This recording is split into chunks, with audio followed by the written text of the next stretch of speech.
Alauddin Khilji.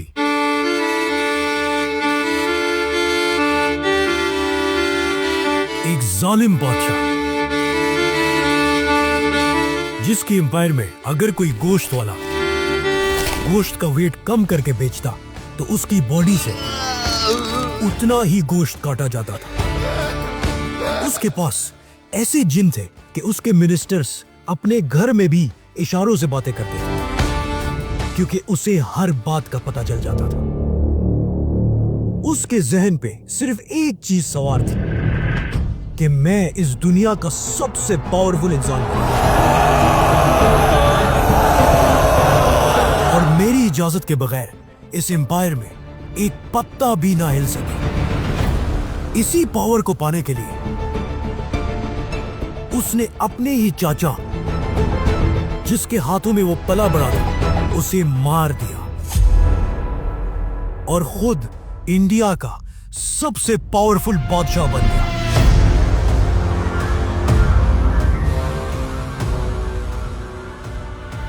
But wait, ये सब हुआ कैसे? इंडिया पर एक मुसलमान बादशाह मोहम्मद गौरी की नजर थी और वो किसी तरह भी इंडिया को फतह करना चाहता था। तो उसने इंडिया पर हमले शुरू किए और फाइनली उसने इंडिया को फतह कर लिया और यहां से इंडिया पर पहली बार मुसलमानों की हुकूमत स्टार्ट हुई और अगले 700 साल तक मुसलमानों ने इंडिया पे हुकूमत की। गौरी तो वापस चला गया लेकिन उसने अपने एक गुलाम जनरल को इंडिया का गवर्नर बना दिया। लेकिन जैसे ही गौरी फौत हो गया तो इसी गवर्नर ने इस एम्पायर को तोड़ दिया और इंडिया की पहली मुसलमान हुकूमत को स्टार्ट किया जिसका नाम था ममलूक सल्तनत। इस एम्पायर का सबसे बड़ा चैलेंज मंगोल था और नए लीडर ने मंगोल के डर से फौज को बढ़ाना शुरू किया। इसी टाइम दो भाइयों ने ये फौज ज्वाइन की, जलालुद्दीन और उसका बड़ा भाई। ये दोनों बड़ी तेजी से तरक्की करने लगे लेकिन एक दिन जलालुद्दीन का बड़ा भाई अचानक मर गया और उसका एक छोटा सा बेटा रह गया जिसको जलालुद्दीन ने ही पालना शुरू किया। और जब वो बड़ा हुआ तो जलालुद्दीन ने अपनी बेटी की शादी उसी से करा दी। इस लड़के का नाम था अलाउद्दीन खिलजी। अलाउद्दीन आराम आराम से अपने चाचा के साथ आर्मी में इन हो गया और उसका चाचा मिनिस्टर ऑफ वॉर बन गया, जिस तरह आज यूएस में मिनिस्टर ऑफ वॉर होता है।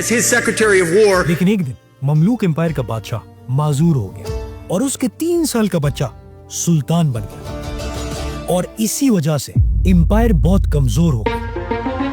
तो जलालुद्दीन ने उसे हटाकर खुद दिल्ली का नया सुल्तान बन गया। लेकिन कहा जाता है कि यहां से अलाउद्दीन खिलजी की जिंदगी का टर्निंग पॉइंट आ गया क्योंकि उसकी बीवी उसे हर टाइम जलील करती रहती थी और कहती थी कि तुम्हारी औकात क्या है? मैं एक शहजादी हूं और तुम एक मामूली से आदमी हो। एक दफा एक इलाका जिसका नाम कारा था, वहां के गवर्नर ने सुल्तान के खिलाफ बगावत कर दी तो सुल्तान ने उसे खत्म करने के लिए अपनी फौज भेजी।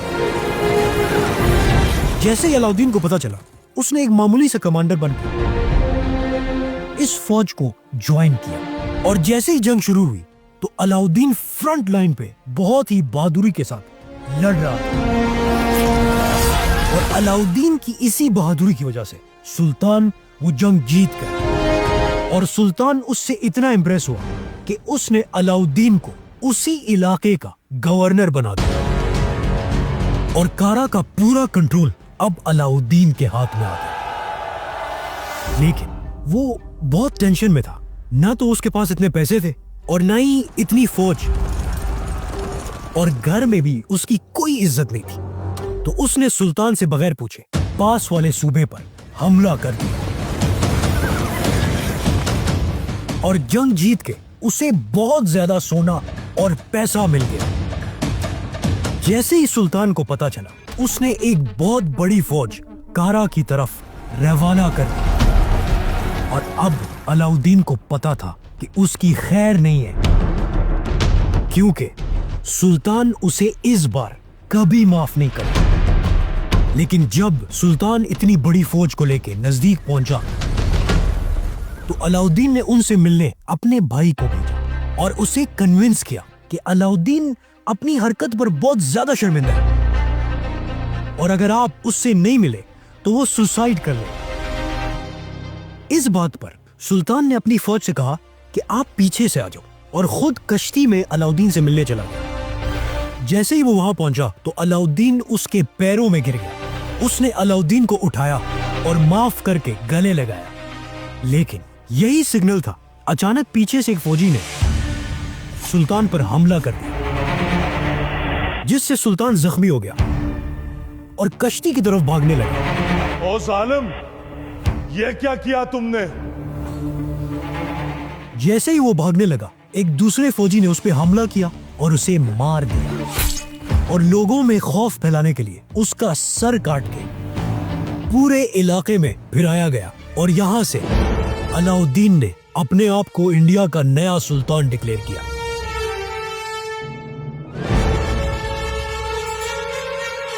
लेकिन दिल्ली पर कब्जा अब भी बहुत ही मुश्किल काम है, क्योंकि वहां के लोगों ने अलाउद्दीन को सुल्तान मानने से इनकार कर दिया था। तो अलाउद्दीन ने एक प्लान बना के दिल्ली की तरफ रवाना हुआ और रास्ते में हर इलाके में उसने ऐलान करवाया कि जो भी मेरी फौज में शामिल होगा उसे पूरे साल की एडवांस सैलरी मिलेगी। इसी वजह से फौज इतनी बड़ी हुई कि जब वो दिल्ली पहुंचा तो उसकी फौज 1 लाख से भी ज्यादा थी और लोगों के दिलों को जीतने के लिए उसने बड़े बड़े तोप सोने से भर दिए और दिल्ली की तरफ फायर करना शुरू कर दिया।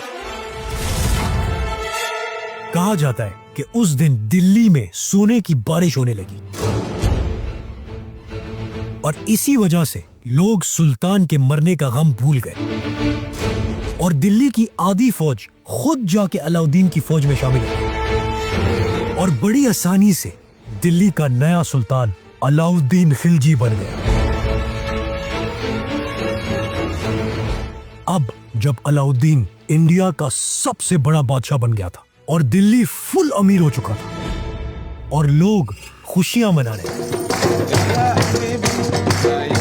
इसी टाइम अलाउद्दीन खिलजी की जिंदगी का सबसे खतरनाक चैलेंज सामने आ गया।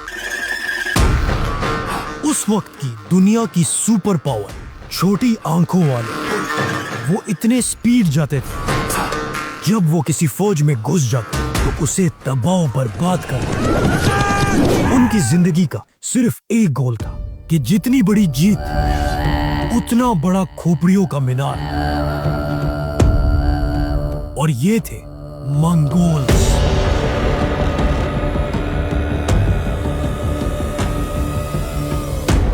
तकरीबन आधी दुनिया पे हुकूमत करने वाले मंगोल्स की नजर अचानक इंडिया पर पड़ी और इंडिया को इस वक्त सिर्फ एक बादशाह ही बचा सकता था, जिसका नाम था अलाउद्दीन खिलजी।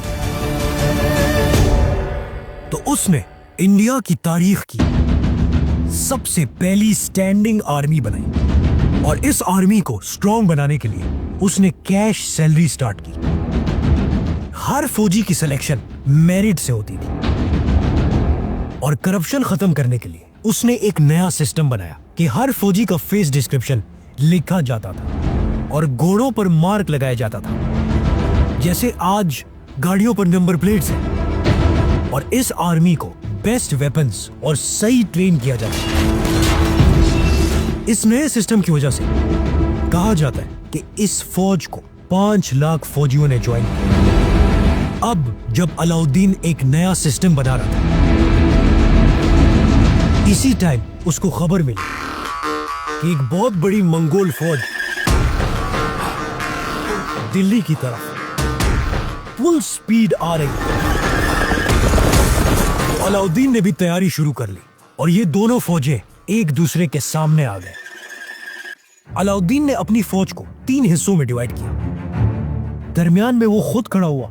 एक तरफ उसने अपने सबसे वफादार जनरल जफर खान को खड़ा किया और दूसरी तरफ उसने अपने भाई को खड़ा किया। जैसे ही जंग स्टार्ट हुई, जफर खान ने बगैर पूछे हमला कर और दुश्मन को फुल ताकत के साथ मारने लगा। और मंगोल की फौज की एक साइड एकदम डर गई और पीछे भागने लगी। लेकिन जफर खान भी उनके पीछे जाने लगा। वो भागते जा रहे थे और जफर खान उनका फुल स्पीड पीछा कर रहा। लेकिन अचानक मंगोल की फौज रुक गई और जफर खान एकदम हैरान हो गया। जैसे ही उसने पीछे देखा तो उसे पता चला कि वो अपनी मेन फौज से बहुत दूर आ गया। और यही मंगोल की सबसे फेमस ट्रिक थी।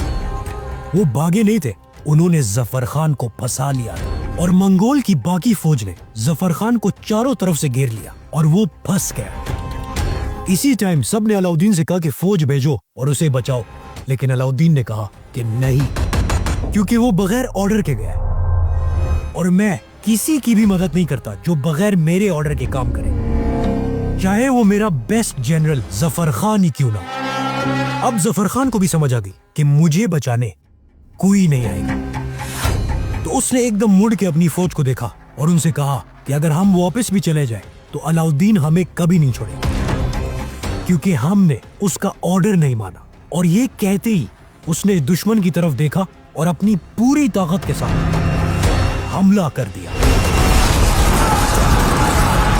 वो इतनी बहादुरी से लड़ा कि मंगोल उससे बहुत ज्यादा इंप्रेस हो गए। तो मंगोल के कमांडर ने उसे एक ऑफर दी कि हमारा साथ दो और हम तुम्हें दिल्ली का नया सुल्तान बनाएंगे। लेकिन उसने कहा कि मैं धोखा नहीं दे सकता और वो लड़ते लड़ते शहीद हो गया।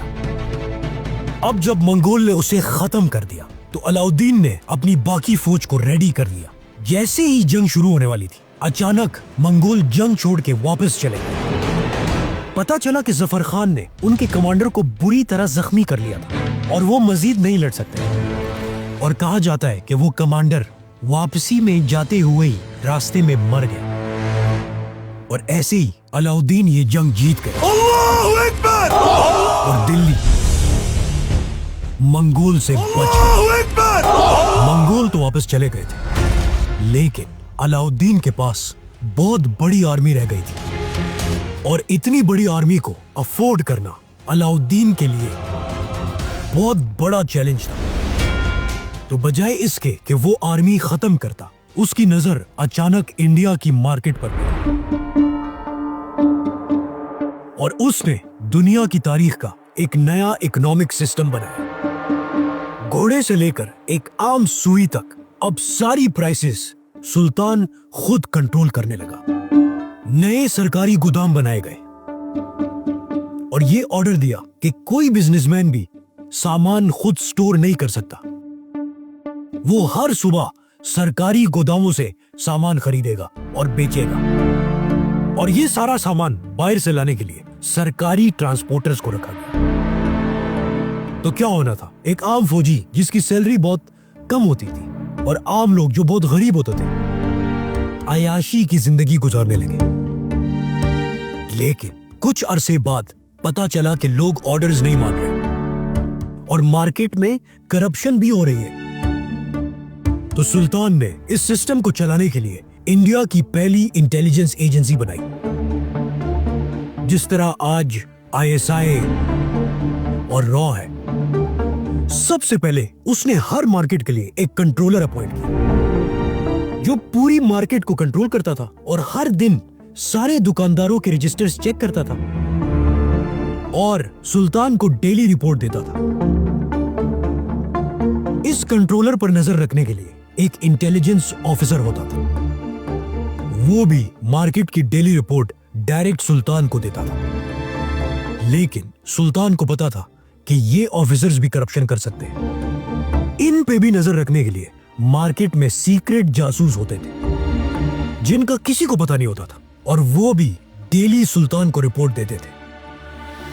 एक दफा सुल्तान ने एक छोटे से बच्चे को मार्केट भेजा और उसने दुकानदार से गोश्त खरीदा और वापस महल आ गया। सुल्तान ने कहा कि इस गोश्त का वजन चेक करो। जब उन्होंने वेट चेक किया तो पता चला कि वो तो कम है। और उसने दुकानदार को बुलाया और उसकी बॉडी से उतना ही गोश्त काटा जितना उसने कम बेचा था। बिजनेसमैन इस सिस्टम से इतना डर गए थे कि वो लोगों को ज्यादा सामान देने लगे कि कहीं कम ना हो जाए, वरना हमारी बॉडी से गोश्त कटेगा। कहते हैं कि दिल्ली में इतनी सस्ती चीजें मिलने लगी कि बाकी इलाकों से भी लोग दिल्ली आने लगे और कुछ अरसे बाद लोग भूल गए कि महंगाई भी कोई चीज होती है और सब ऐसा ही चलता रहा। लेकिन एक दिन कुछ लोग अलाउद्दीन के दरबार में आए। उनके कपड़े फटे हुए थे और उनकी बॉडी से खून निकल रहा था। तो अलाउद्दीन ने पूछा कि आप कौन हो, आपको क्या हुआ है? तो उन्होंने बताया, हम बिजनेसमैन हैं और बहुत दूर से आए हैं, लेकिन हमें आपकी गेट पे डाकुओं ने लूटा है और हमारी औरतों को किडनैप करके जंगल में चले गए। आप किस मुंह से अपने आप को अलेक्जेंडर द सेकंड कहते हैं जब हम आपकी गेट पे भी सेफ नहीं है? खिलजी ने उनको जवाब नहीं दिया, बल्कि अपने इंटेलिजेंस ऑफिसर को इशारा किया। ऑफिसर ने फौरन जासूस भेजे जिनसे पता चला कि डाकू दिल्ली के चारों तरफ जंगल में छुपे हुए और वहीं से हमला करते। डाकू भूल गए थे कि उन्होंने किस से फड्डा लिया है। अलाउद्दीन खिलजी तो वो है जिसने मंगोल की खोपड़ियों का मीनार बनाया था, तो ये तो सिर्फ मामूली से डाकू थे। अलाउद्दीन ने अपनी फौज को हुक्म दिया कि इन डाकुओं को तबाह बर्बाद कर। फौज ने सबसे पहले जंगलों को काटना शुरू किया कि आज के बाद कोई डाकू भी यहां ना छुप सके। और ऐसा करते करते 3000 डाकू उनके हाथ आए। फौज ने 3000 डाकुओं के सर काटे और उनकी बॉडी को सारे रास्तों पे लटकाया गया। इस खबर से बाकी क्रिमिनल्स इतने डर गए कि कहा जाता है कि उन्होंने चोरी छोड़कर मजदूरी शुरू की, क्योंकि खिलजी के दौर में डाका मारना सुसाइड करने के बराबर था। और उसने हुक्म दिया कि हर 10 मील पर एक चेक पोस्ट होगा जहां पे पुलिस खड़ी होगी और पुलिस की सैलरी बढ़ा दी। अगर वो रिश्वत लेता या उसके इलाके में कोई क्राइम होता तो वही ऑफिसर जिम्मेदार होता था और उसे अपनी जेब से पैसे भी देने होते थे। और अगर वो ऑफिसर लोगों को इंसाफ नहीं देता था तो उसको सबके सामने जलील किया जाता था और फिर सबके सामने उसकी बॉडी से चमड़ा निकाल दिया जाता था। इन खतरनाक सजाओं की वजह से ऑफिसर्स इतने डर गए थे कि वो रात को खुद रास्तों पे फिरते थे। अगर उनको कोई डंडा भी मिलता था वो भी उठा के सेव करते थे, ताकि अगर किसी ने इस पे भी शिकायत लगाई तो उन्हीं ऑफिसर्स को सजा मिले।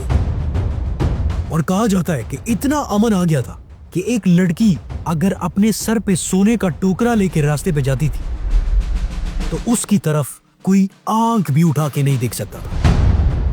इस नए सिस्टम से बहुत ज्यादा अमन और खुशहाली आ गई थी। एक दिन अलाउद्दीन शिकार पे गया। इतने में वो शिकार करते हुए अपने गार्ड से थोड़ा दूर चला गया। अचानक उस पर तीरों की बारिश होने लगी, जिसकी वजह से अलाउद्दीन जख्मी होकर गिर गया। यह हरकत उसके भाई के बेटे ने की थी। वो सीधा फौज के पास गया और उन्हें कहा कि अलाउद्दीन मर गया है और मैं हूं आपका नया सुल्तान। लेकिन फौज ने उसे कहा कि हम तब तक नहीं मानेंगे जब तक तुम अलाउद्दीन का सर हमें नहीं दिखा। अचानक उन्होंने पहाड़ की तरफ देखा तो अलाउद्दीन ने एकदम अपना हाथ उठाया और उनको पता चल गया कि अलाउद्दीन जिंदा है। तो क्या होना था, अलाउद्दीन ने इस बागी के सारे खानदान का नामो निशान मिटा दिया। लेकिन इसकी वजह से अलाउद्दीन बहुत डिस्टर्ब हो गया था और उसने अपने जासूसों से पता करवाया कि इतने डर के बावजूद भी लोग बगावत कैसे कर लेते हैं।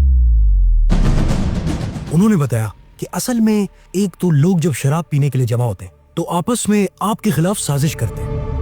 तो अलाउद्दीन ने हुक्म दिया कि आज के बाद पूरे इंडिया में शराब बैन होगी।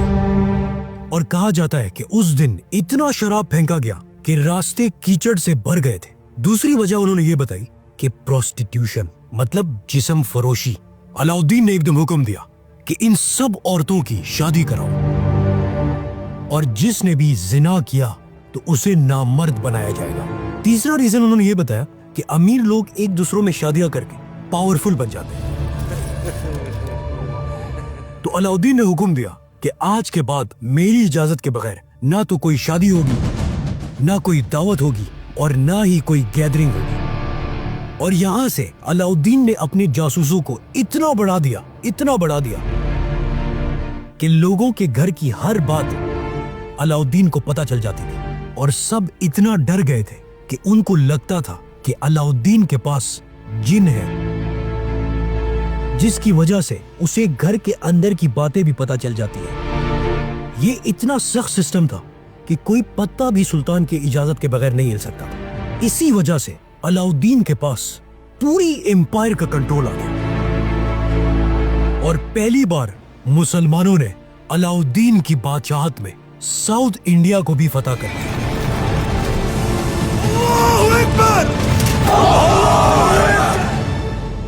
अब मुसलमान इंडिया के सुपर पावर तो बन गए थे, लेकिन इस्लाम इंडिया पहुंचा कैसे?